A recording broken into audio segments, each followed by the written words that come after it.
આજે જય શ્રી કૃષ્ણ. જય શ્રી કૃષ્ણ. હલો. હા બોલો. હા સાહેબ, ભાવનગરથી બોલો? હું અમદાવાદથી બોલું સાહેબ. ઓલો અમારે છોકરાનું કરવાનું હતું ને, એટલે એ માટે સાહેબ ફોન કર્યો હતો. સાવરકુંડલાથી બોલું છું. સાવરકુંડલા? હા. તાલુકો કયો આવે? તાલુકો સાવરકુંડલા, અમરેલી જિલ્લો. અમરેલી જિલ્લો? હા. કયા સમાજમાંથી? હે? કયા સમાજમાંથી બોલો? બ્રાહ્મણ. બ્રાહ્મણ સમાજ? બ્રાહ્મણ સમાજમાં અમારે છોકરાનું કરવાનું સાહેબ. એટલે તમારા પોતાના છોકરાનું કરવાનું છે? નહીં, અમારા મિત્ર છે. અમારે પાડોશી છે, જૂના સંબંધ છે. છોકરાને કરવાનું, પોતે ગલ્લો, પાનનો ગલ્લો છે, દુકાન છે, જેસર રોડ છે, એરિયા સોસાયટીમાં મકાન ઘરના છે. એટલે મને મારી પાસે નંબર આવ્યો એટલે મેં કીધું પૂછી લઉં સાહેબને. શું નામ શું છે ભાઈનું? ચાલુ રાખો ને, વાત કરો દાદા. હાજી સાહેબ. હલો. હાજી બોલો. તમારો છોકરો છે? હા, મારો છોકરો છે સાહેબ. તમે બ્રાહ્મણ જોઈએ સાહેબ? બ્રાહ્મણ છો? હા. જાની અટક છે. કઈ અટક છે? જાની અટક. જાની? હા. ઓકે. શું છોકરાનું શું નામ છે? નયનકુમાર બલવંતરાય જાની. નયનકુમાર બલવંતરાય જાની. નયનકુમાર બલવંતરાય જાની. ઓકે. શું કામ શું કરે અત્યારે? એટલે ગલ્લો છે પાનનો સાહેબ. પાનનો અને ગલ્લો? ઘરના વાહન છે. હા. પોતાના જ મકાન છે? હા, પોતાના જ મકાન છે. હમણાં સાહેબ નવા મકાન છોકરાનું થાય એટલા માટે નવા મકાન લીધા હમણાં. તો પેલા સગાઈ તો લગ્ન? હે? પેલા સગાઈ તો લગ્ન કર્યા હતા? નહીં સાહેબ, ફુવારો જ છે સાહેબ. કેટલી ઉંમર કેટલી છે?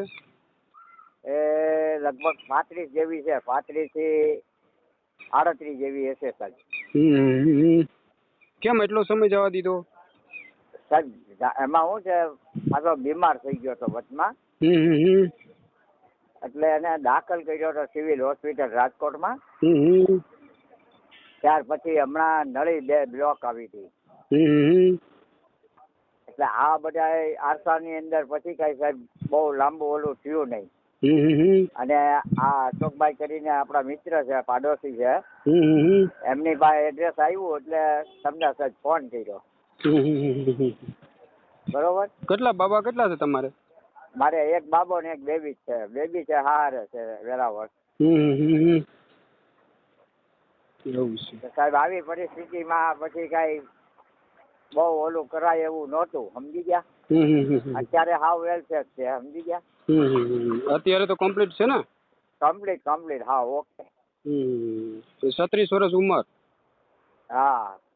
36-37 જેવું કે એમ હશે હો સાહેબ. બહુ નથી આમ એક્ઝેક્ટ કર્યો, પણ આટલી ખરી એમ. અને કોલેજના 3 વર્ષ કરેલા છે સિવાય.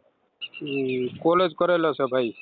હાજી સાહેબ. એને ઇન્ટરવ્યુ આવ્યા હતા જીબી ના.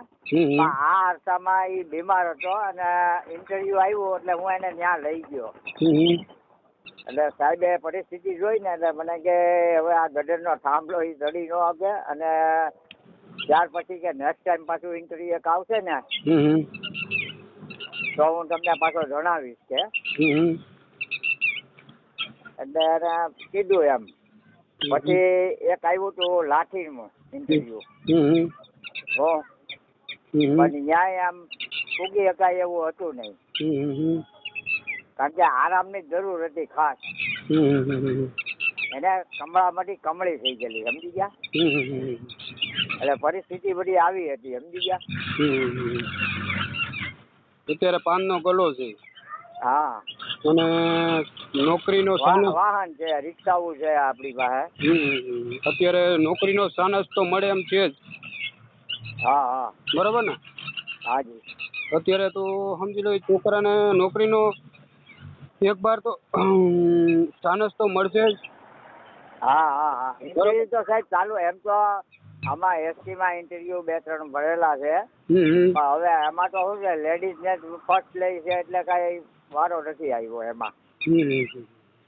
એમાં ઇન્ટરવ્યુ ભર્યા. ઉના ભર્યું છે તો ત્યાં અમારા સંબંધી છે ડેપોમાં, એમના હસ્તક ઇન્ટરવ્યુ ભર્યું. પછી સાવરકુંડલામાં ઇન્ટરવ્યુ ભરેલા છે. પણ હજી કઈ એમાં કઈ આવ્યું છે નહીં. આ ચોખોટ વાળી વાત છે સાહેબ. ક્યાં સમાજમાં તમારે કરવાનું છે? હવે સાહેબ કોઈ આઈડિયો છે? એવું છે હે, કોઈ આઈડિયો છે તમને? એટલે એમ માનો કે કદાચ આપણે બ્રાહ્મણમાં મળે તો ઠીક છે, નકર પછી ગમે ઇતર કોમમાં આપણને આમ હાલે ખરી. માણસો હારા જોઈએ સાહેબ આપણે, બીજું કઈ નહીં. હાવ હુવાળા માણસો આપણી રીતે હોય ને બરોબર, એટલે ગમી સમાજમાં ચાલે. હા હલકી કોમમાં નહીં સાહેબ. હલકી કોમ એટલા માટે એટલે આમ કોળી છે કે બીજી કોઈ આમ કોમ હોય, બાવાજી હોય તો હજી હાલે, વાણિયા હોય તો હાલે, એમ તો લુવાળા હોય તો હાલે, એમ એ બધી કોમો પાછી હાલે. આમ આપણે દલિત સમાજ હોય, કોઈ દેવી પૂજક હોય? નહીં દલિત બલિતમાં નહીં સાહેબ. કારણ કે આપણે બ્રાહ્મણ છીએ અને કર્મકાંડી પણ છે, સમજી ગયા? એટલે સાહેબ આવી રીતની વાત છે. હા એ તો બરોબર છે. અત્યારે તો સાહેબ કેમ કે દેવી પૂજક અટાણે તો નાની કોમ હોય ને, અત્યારે એમાં અત્યારે શું છે, દીકરીઓ હોય હા પાડે બરોબર, કેમ કે અત્યારે થાતું નથી. અને ઊંચા વરણમાં તો શું છે, અત્યારે ઊંચા વરણમાં તો અત્યારે બહુ યાર તકલીફ પડે છે. તકલીફ પડે સાહેબ, એ તો મને ખબર પડે છે સાહેબ. અને માણસ કહેવાનું એવું છે, એ માણું કહેવાનું શું છે, તે સામે વાળું વ્યક્તિ છે એ માણસ જ છે ને સાહેબ. કે નથી?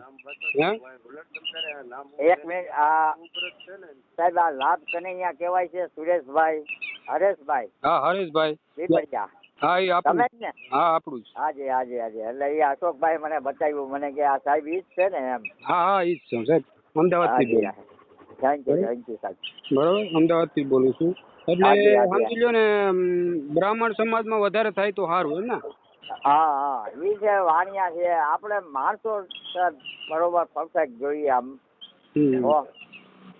હા એ તો બરોબર સાહેબ. અત્યારે તો બહુ 35 વર્ષ ઉંમર થઈ ગઈ છે અત્યારે. સમય બહુ જાજો વયો ગયો છે. જાજો સમય થઈ ગયો છે સાહેબ. હવે પરિસ્થિતિ મારી બધી એવી હતી એટલે શું થાય. હા એટલા માટે ને, કેમ કે અત્યારે તો સમાજ ગમે એવું હોય, એટલે કોઈ ઠાકોર છે, કોઈ બીજા સમાજમાં થઈ જતું હોય ને તો વધારે સારું, બીજું કઈ નહીં. એમ ને? હા વાંધો નહીં. એવું હશે તો પછી સાહેબ આપણે જોઈ કરવીને કરીશું. અને જો ફ્રોડ કોઈ કોલ આવે તો અમને જણાવજો જરૂર. ચોક્કસ સાહેબ. બરોબર, કેમ કે નહીં જણાવો તો પછી કહેવાનું એવું કે અમને પછી કોલ કરશો તમને, અને કોલ કરી કહેશો તો પછી આવી રીતે તમારે જ આપણે ઓડિયો સાંભળ્યો હોય છે. તમારા બ્રાહ્મણ સમાજમાં એક દીકરો નાનો છે, એની કરવાનું હતું. તો એ છોકરાએ ભૂલ એવું કર્યું તો પૈસા નાખી દીધા, પછી તમને મને કોલ કર્યો, તો આ રીતનું થઈ ગયું છે. એ તો સારો વ્યક્તિ સામે હતો ને, થોડોક જાણ પેસણ વાળો હતો માણસ, સામો સારો માણસ હતો, એટલે પૈસા રિટર્ન આપી દીધા. 3500 રૂપિયા. હા કહેવાને એવું તો સામે વાળો માણસ બહુ સારો હતો ને 3500 રૂપિયા એ ભાઈએ નાખી દીધા છોકરાએ. એના પપ્પા નહોતા હાજરમાં અને ભૂલમાં નાખી દીધા. એટલે શું છે, છોકરાઓને સમજાવજો તે ખોટી રીતે કોલ આવે તો કોઈને પૈસા નાખવા નહીં. નહીં સાહેબ, એ તો મારા હસ્તક જ બધું હોય, એટલે પછી એ કઈ છોકરો કઈ વહીવટ જાતે કરતો જ નથી. એટલા માટે બીજું કઈ નહીં. પૈસા બાબતમાં વહીવટ હોય ને તો પેલા મને પૂછે કે પપ્પા આવી રીતે આમ છે તો શું કહો તમે. એટલા માટે કહું, બીજું કઈ અત્યારે ફ્રોડ બહુ નીકળે છે. ફ્રોડ વાળા બહુ છે. કેમ કે ફ્રોડ નીકળે. મારું કહેવાનું છે, અમારી ફી કોઈ નથી. બરોબર છે. 1 રૂપિયાની ફી નથી. તમારી 5 રૂપિયા નથી લેવા. સામે વાળાનું તમારું થાય છે એની 5 રૂપિયા નથી લેવા. હા ફ્રી સેવા છે અમારે. હા હા સાહેબ બરોબર. છે. હા આ ગરીબ બધાય કરોડપતિ હોય તે નબળા માણસો હોય તે બધે માટે આ છે. હા હા આ હા. સેવાનું કામ છે સાહેબ. બરોબર. અને સાહેબ ક્યાં આ સંસ્થા અમદાવાદ છે? હા સરખેજમાં આપણી ઓફિસ છે હો સાહેબ. સરખેજમાં એમ ને? હા હા અમદાવાદ સરખેજ એટલે આવો. હું પછી તમારી પાસે એડ્રેસ માંગુ તો આપજો. હા હા કઈ વાંધો નહીં. ઓકે. હોજી સાહેબ. હા હા ઓકે કઈ થેન્ક યુ સર. હો હા હા થેન્ક યુ. એ સારું. એ એ ભાઈનો ફોટો એક